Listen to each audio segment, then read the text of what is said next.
Hello दोस्तों, कैसे हो आप सब। उम्मीद है सब अच्छे होंगे। और जैसा आप जानते हैं, रीजनिंग में हम 2 क्लास करवा चुके हैं। ठीक है, 2 क्लास सबने कर ली। आज हम तीसरी क्लास करेंगे। जो सीरीज का टॉपिक है आज ये कंप्लीट हो जाएगा।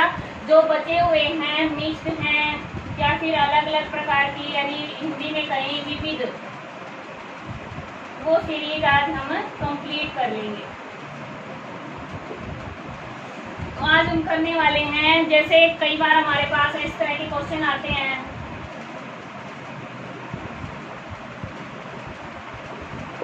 आए हैं ऐसे क्वेश्चन, या फिर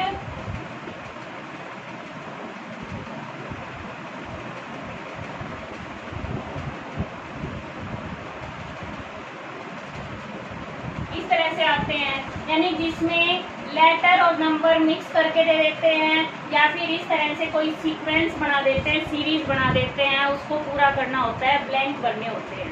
कैसे करेंगे देखो एग्जांपल से।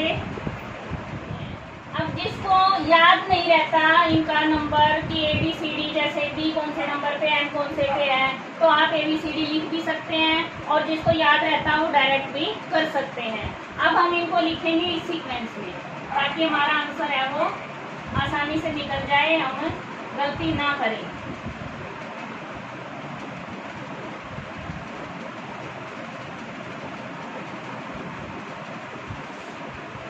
अब देखो, मान लीजिए किसी को नहीं आती तो ये लिख लेना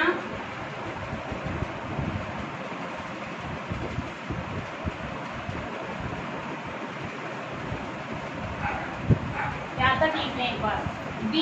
बी के बाद ई है, कौन से नंबर पे है, 1 2 3, यानी 3 आगे है नंबर, तो ये क्या कर दिया हमने, 3 जोड़ दिए। ठीक है, अब ई के बाद है एच, इसमें भी 3 जुड़े हैं। फिर एच के बाद के, इसमें भी 3 ऐड हुए हैं। तो एच के बाद क्या आएगा, देखो क्या आ गया हमारा एन। अब इसमें देखो, इन दोनों को माइनस करके देख लो। सबसे पहले 7 में से 3 जाएंगे, 7 में से 3 गए 4 प्लस किए हैं। इसमें कितना प्लस किया है, माइनस करेंगे 8। इसमें कितना किया है, 16। अब इसमें सीक्वेंस बन गई, 4 दूनी 8, 8 दूनी 16, तो अब क्या जाएगा 32, 32। ठीक है, तो 31 में 32 ऐड करेंगे, कितना आ गया 63। अब इसमें देखो, एम के बाद जे, डी और डी, ये किस साइड से है, जेड की साइड से सीक्वेंस है, उल्टी साइड से है। ठीक है, तो इसमें देखेंगे हम एम के बाद जे, एम इधर है, अब इस साइड चलेंगे, ये है जे, 1 2 3, इसका मतलब -3, 3 माइनस हो रहे हैं। अब जे के बाद जी, -3, इसके बाद बी, -3। अब इसके बाद ये करेंगे तो क्या आ जाएगा ए, तो हमारा यहाँ पे क्या आ जाएगा ए। आंसर क्या आएगा हमारा N63A। क्लियर। अब अगला देखो, ये है 5x 9, 8u 12, 11r 15, और ये 14o 18। ये कितना है, माइनस करेंगे 3, बढ़ता क्रम है इसलिए +3। ठीक है, इसके बाद 8 में 3 ऐड करेंगे, +3 करेंगे 11, फिर +3 14। अब 14 में +3 करेंगे, कितना आ गया 17। ठीक है, अब इसके बाद ये देखो हमारा कौन सा क्रम हो गया, ये उल्टा क्रम है। तो इसमें जिसको नहीं आता सीधा क्या लिखेंगे, ABCD।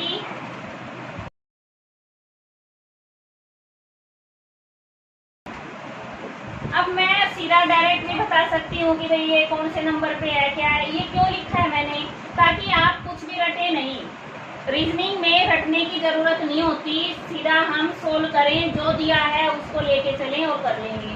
अब x है, यहाँ पे x से u लेके आओ, कितना हो रहा है 1 2 3, यानी -3।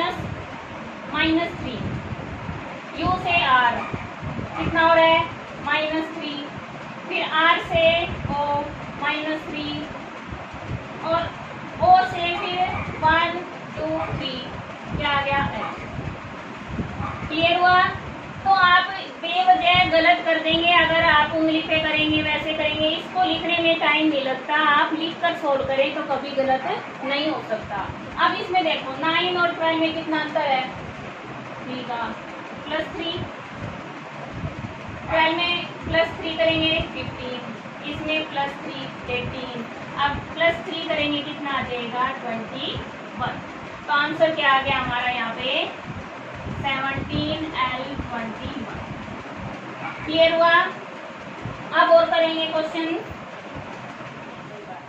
अब ये क्वेश्चन है वो दो तरह से हो सकते हैं। सबसे पहले तो हम इसके टुकड़े बना ले, पेयर बना ले, यानी जोड़े बना ले, ठीक है, ग्रुप बना ले इनका, या फिर जो यहाँ पे ज्यादा हो। अब इसमें तो ये 2 हैं, ये 2 हैं, ये 2 हैं, तो सीक्वेंस हमें पता नहीं चल रही। अब सबसे पहले क्या करेंगे, क्वेश्चन को देखो। 1 2 3 4 5 6 7 8 9 10 11 12 13 14 15 16। ये लो कि हमें टोटल कितने ये लेटर लिखने हैं, कितने हैं 16। अब 16 के ग्रुप बनाने के लिए क्या कर सकते हैं, 2 के बनाएंगे नहीं, क्योंकि 2 में कुछ भी कंफर्म नहीं होता, ठीक है। इसके बाद 4 में बन सकते हैं और 8 में। 8 के ज़्यादा हो जाते हैं, बड़ा उससे भी सही समझ नहीं आता, 4 के बनाएंगे। अब 1 2 3 4 यहाँ पे निशान लगा दिया, 1 2 3 4 यहाँ पे लगा दिया, 1 2 3 4 यहाँ पे लगा दिया, 1 2 3 4 बच गए ये। अब देखो कोई ना कोई सीक्वेंस इसमें आपको ढूंढनी है। ये n से शुरू, ये भी n से शुरू, ये भी n से शुरू। इसका मतलब पहला अक्षर n है क्या क्या के ग्रुप में, तो हमने यहाँ पर n लिख दिया, ठीक है। इसके बाद देखो ये क्यू पे खत्म, ये क्यू पे खत्म, ये क्यू पे खत्म, इसका मतलब यहाँ पे क्यू आ गया, हो गया। अब क्या करना है हमें, ये पी क्यू, तो यहाँ पे क्या आ गया पी क्यू। इतना क्लियर हो गया। अब देखो एक ही बचा है यहाँ पे, ये पी आ गया हमारा, पी क्यू हो गया। अब ओ यहाँ आ गया, ओ और ओ, यानी सीक्वेंस क्या थी, N O P Q, N O P Q, N O P Q, N O P Q. अब आंसर क्या होगा, आंसर होगा हमारा पी एन ओ क्यू, ठीक है, पी और ओ, ये हमारा क्या हो जाएगा, आंसर हो जाएगा।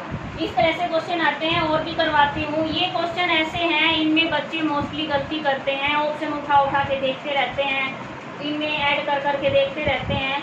कैसे करेंगे, अगर हम 10-12 क्वेश्चन सोल्व कर लेंगे ना तो इजीली सोल्व कर पाएंगे, ठीक है। 10-12 प्रैक्टिस जरूर करनी पड़ेगी, क्योंकि प्रैक्टिस के बिना क्वेश्चन नहीं होंगे।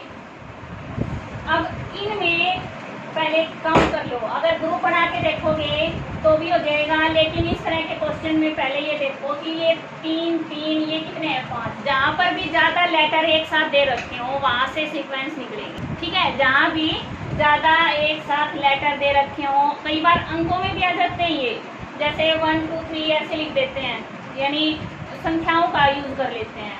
अब क्या है ये, यहाँ से देखो डी बी बी या ए ए, इसका मतलब ये बी बी 3 बार आ चुका है, यहाँ पर 2 बार ए है, यहाँ पर 2 बार सी सी है। इसका मतलब है कि बी भी यहाँ 3 बार है, तो सी भी क्या होगा 3 बार होगा, ठीक है। अब यहाँ ए है तो यहाँ भी ए होगा, 3 बार बी, 3 बार सी, 3 बार ए। अब इधर देखो सी सी, ये ए, तो ये क्या होगा बी बी, पैटर्न बन रहा है। अब ये सी, ये ए, तो ये हो गया बी। इसका मतलब क्या है, ये तो पहले ए बी सी है, फिर ए बी बी सी सी है, और एक ये ग्रुप है। इस तरह से क्वेश्चन है, आपको समझना पड़ेगा कि काउंट करके ग्रुप बनाएं, या जो ज़्यादा दे रखे हैं वहाँ से कोई सीरीज निकल रही है, सीक्वेंस निकल रही है। अब अगला देखो 1 2 3 4 5 6 7 8 9 10 11 12 13 14 15 16 17 18 19 कितने हैं 20। अब 20 के ग्रुप बना सकते हैं 4 4 के या 5 5 के। ग्रुप बनाने के लिए देखते हैं, यहाँ लगा लो एक बार कोमा, 4 4 4 4 4। क्या कोई सीक्वेंस निकल के आई? देखो ये बी से शुरू, ये भी बी से शुरू, ये भी बी से, ये भी बी से, ये भी बी से, ये सीक्वेंस हो गई। आखिर में भी बी, इसमें भी बी, तो इसमें भी आना चाहिए, इसमें भी बी और इसमें भी बी। तो यहाँ क्या आ गया हमारा बी। यहाँ क्या है B C, B C A B, B C A B, B C A B, B C A B, B C A B. ये हमारी सीक्वेंस हो गई। तो आंसर क्या हो गया हमारा सी ए बी सी। ये हमारा आंसर हो गया। समझ आया? या तो ग्रुप बना के करेंगे या कहीं ज्यादा है पेयर में, वहां से भी सीक्वेंस निकालें। देखो या तो पहले पेयर बनाए, इसमें यहाँ पर सबसे ज्यादा है, जिसमें ज्यादा हो ना पहले उसको ही ढूंढने की कोशिश किया करो, यहाँ से कोई सीक्वेंस बन सकती है। अब ये है 4B, उसके बाद C, ये 4T, इसका क्या है यहाँ पर एक भी कम है, ठीक है, यहाँ 4 है, यहाँ भी 4 है। या तो बढ़ते क्रम में होंगे 3 4 5 होने थे, यहाँ भी सेम है, सबके 4 4 है। तो B B B। अब B के बाद क्या है यहाँ पर C के बाद A, तो यहाँ तक सीक्वेंस पूरी हो गई। अब यहाँ क्या है A, तो A B B 4 बार है, इससे पहले क्या है C, ये B, ये हो गया A। बस वेरी इजी, क्लियर हुआ? अब ये देखो इसमें यहाँ पर 3 है, ठीक है, बाकी में 1 1 2 2 है। यहाँ से कोई सीक्वेंस निकल रही है, समझ आ रहा है कुछ? A A B। अब यहाँ A लिखें या यहाँ B लिखें, क्या लिखें समझ नहीं आ रहा। दूसरा तरीका अपना लो, 1 2 3 4 5 6 7 8 9 10 11 12। कितने हैं 12। 12 में क्या कर सकते हैं, या तो 3 3 के ग्रुप बना लें या 4 4 के। अब 3 3 के ग्रुप बना के देखो पहले, 1 2 3 1 2 3 1 2 3 1 2 3, ठीक है। अब इसमें कोई सीक्वेंस बनी या नहीं बनी, ये ए पे खत्म, ये भी ए पे, ये भी ए पे, तो इसका मतलब ये भी ए पे होना चाहिए। अब ये बी से शुरू, यहाँ पे पता नहीं ये बी से, ये बी से, तो ये क्या हो गया बी से शुरू, ठीक है। अब यहाँ क्या रह गया हमारा, ये बी ए ए, तो B A A B A A B A A. तो आंसर क्या आ गया ए बी ए ए ए। ये हमारा आंसर होगा। समझ आया? इस तरह से क्वेश्चन करने हैं, यानी हमें 2 तरीके अपनाने हैं इसमें मोस्टली। बाकी कई बार सीक्वेंस अलग आ जाती हैं, तो वहाँ पर हमें दिमाग लगाना पड़ेगा कि पेयर 3 के बनेंगे या 4 के या 5 के, क्योंकि कोई ना कोई सीक्वेंस जरूर होती है। वो सीक्वेंस हमें पहचाननी होती है, या फिर जहाँ भी ज़्यादा आपको लगे, झुंड हो ना, इकट्ठे हैं, उसमें से सीक्वेंस को फाइंड आउट करना है, पता करना है और हमें क्वेश्चन सोल्व करना है। आपका डाउट है तो आप पूछ सकते हैं, कमेंट में ज़रूर बताएं, आपका डाउट क्लियर करवाया जाएगा। और प्रैक्टिस ज़रूर करना, क्योंकि बिना प्रैक्टिस रीजनिंग और मैथ्स क्लियर नहीं होते। समझ आ जाते हैं लेकिन प्रैक्टिस से वो मजबूत हो जाते हैं, फिर गलती नहीं होती। आज के लिए इतना ही। Thanks for watching. धन्यवाद। आपका दिन शुभ हो।